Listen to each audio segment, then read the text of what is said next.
And now it is Mike Pence who will not guarantee that he and 25th Amendment boy will accept the outcome of the election. And Senator Mike Lee of Utah tweeted late last night that democracy isn't the objective, liberty, peace, and prosperity are.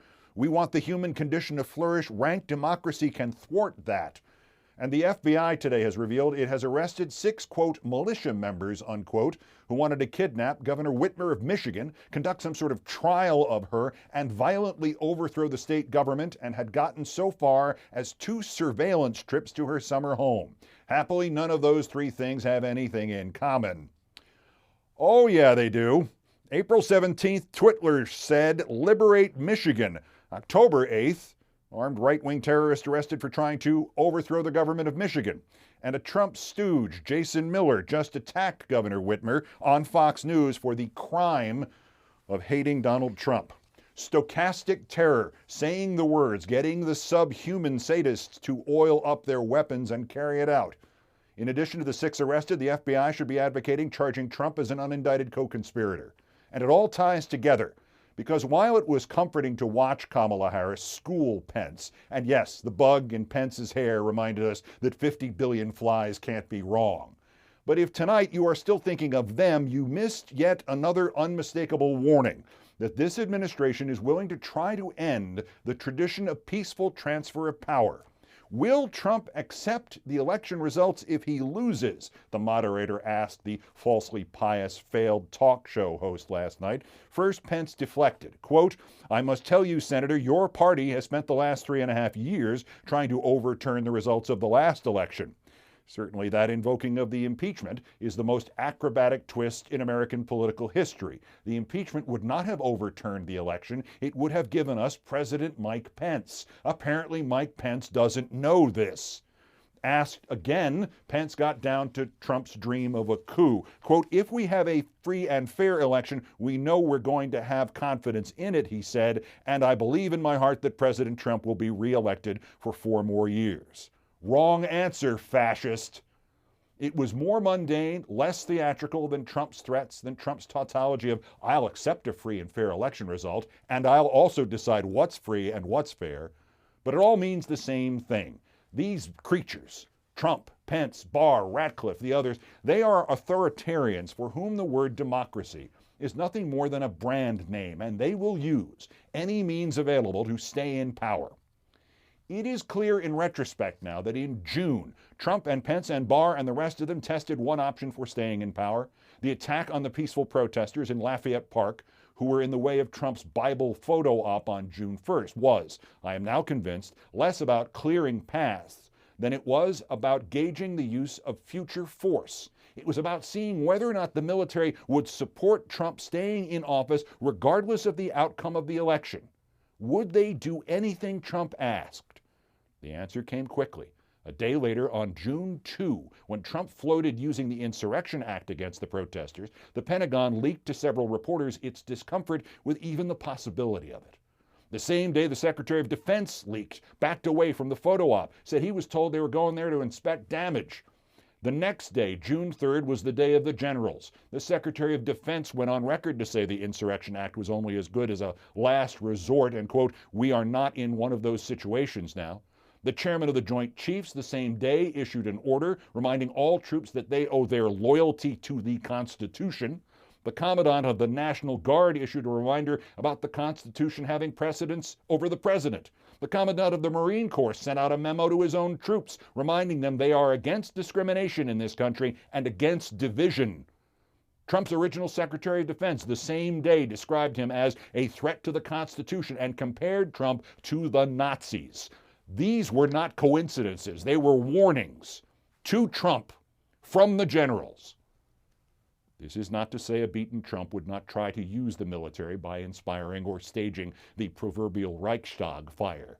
But those 3 days in June suggested that if he suddenly announced the election had been compromised by China or Iran, it is doubtful that our military leaders would listen to him.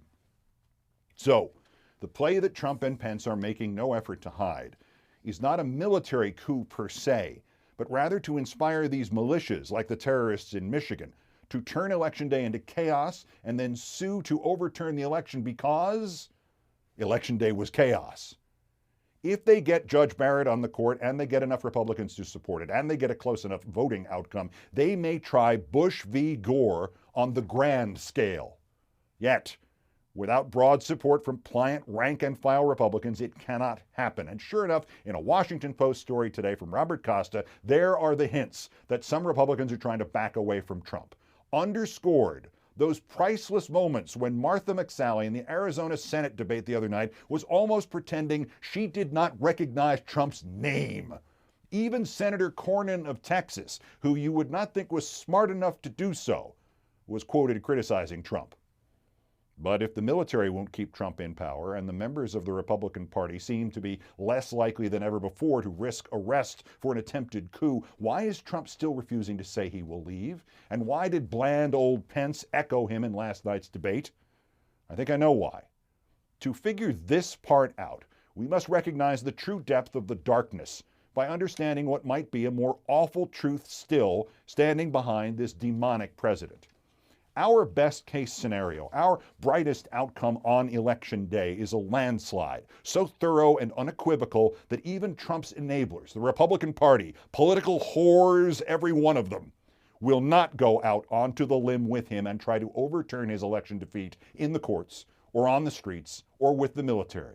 It must be a win so overwhelming that they and these maggots who believe in fascism, the kind that Donald Trump has already brought to this country, scurry back into their holes, disbelieving and shocked, but, like him, ultimately interested only in one thing: saving their own asses.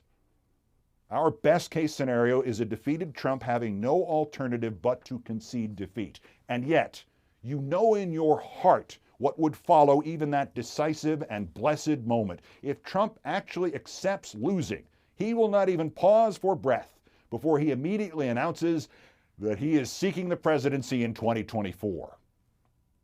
And therein lies the real terror of this time of the madman. What he revealed about America and to the unprincipled scum who have been for decades merely pretending they are not racist, they are not homophobic, they are not anti-Semitic, they are not anti-democracy, they are not obsessed with violence and death. The shy haters. What he revealed is they will not go away just because Trump concedes an election. They have been authenticated by him. They have been told that their failures are somebody else's fault. They have been reassured that their worthlessness is the result of enemy A or enemy B or enemy C. They have been given 5 years in the sunlight and they are a blight that will be with us for generations.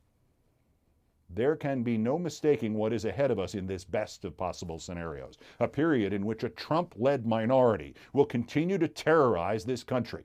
And Trump, whose only barely human delight comes from the applause of the morons in the crowd, will seek that pleasure again and endlessly until the day he dies. We unleashed this terrorism via the activating mechanism of reality television. Trump unleashed his terrorists via the activating mechanism of encouraging them to hate. Trump can be and must be expunged.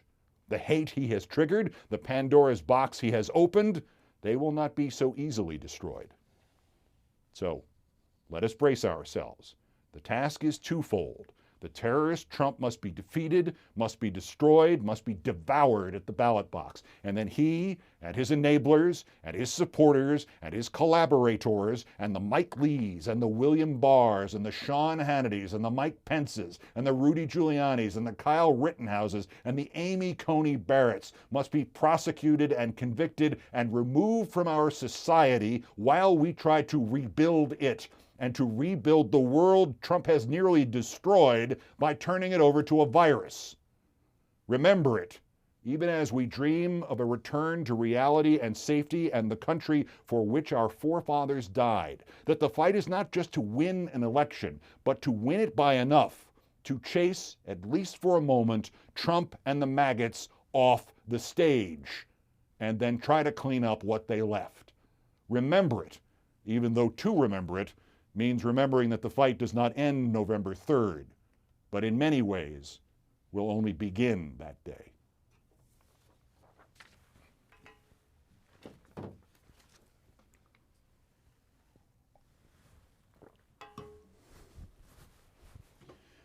All right, let me explain what the headlines are. Every day here on YouTube. We will go through them rather rapidly and obviously begin with the commentary that you just saw. But let me give you a little news of the day, as they say.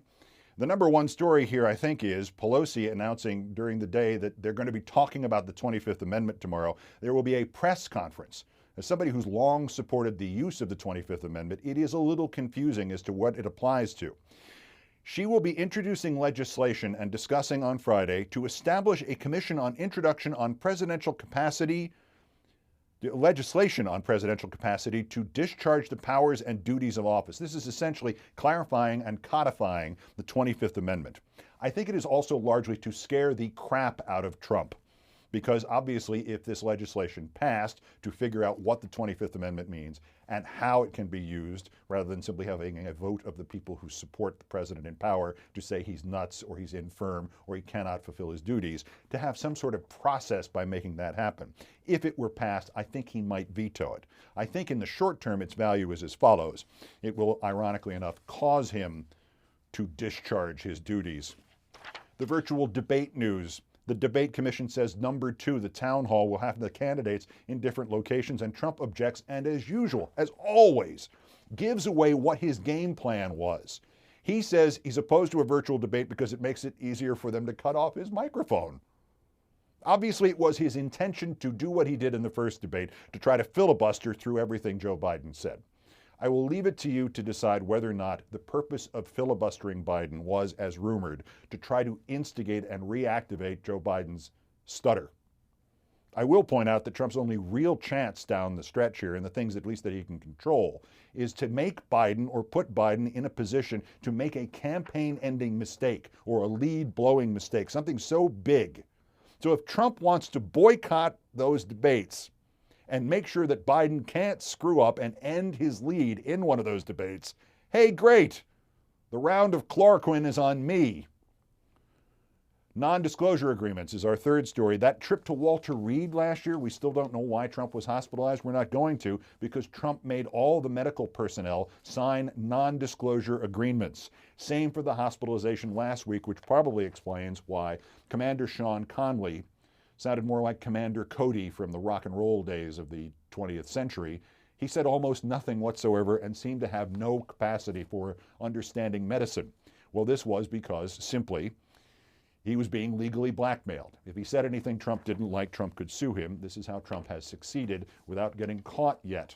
Simply, it's going to take somebody like Jeff Bezos to be willing to pay for anybody who violates a non-disclosure agreement for us to actually understand what's been going on the last few years. You have the money, Jeff. Put it up in a policy and a process in a big lump sum so everybody who wants to violate a Trump non-disclosure agreement will be covered legally in case Trump sues. The polls. Biden is at plus 10 on the average of polls today, but the only numbers that are really worth paying attention to are the New York Times "If the Polls Were as Wrong as 2016" poll, which is a wonderful way to use a disaster and make it into another brand name. Those numbers, if the polls are as wrong as they were in 2016, Biden is ahead nationally by 7. He's ahead by 2 in Florida, 3 in Minnesota and Pennsylvania, 4 in Michigan and Arizona, 7 in New Hampshire, and 10 in Nebraska, 2. Trump would be ahead, not Biden, by 5 in Ohio. And those are the, if we really screwed up the polls again numbers, the we're going to have to take Nate Silver's shoelaces and tie away from him numbers. And lastly, okay, I can't resist, 2 jokes from the vice presidential debate. Joke number 1. Sure, I want to vote for the guy who didn't know for 2 minutes that there was a big fly stuck on his head. And number 2, ready? The fly lands on Pence. A staffer comes out and starts swatting Pence's head. So the moderator says, "Did you get the fly?" And the staffer says, "What fly?" Good night and good luck.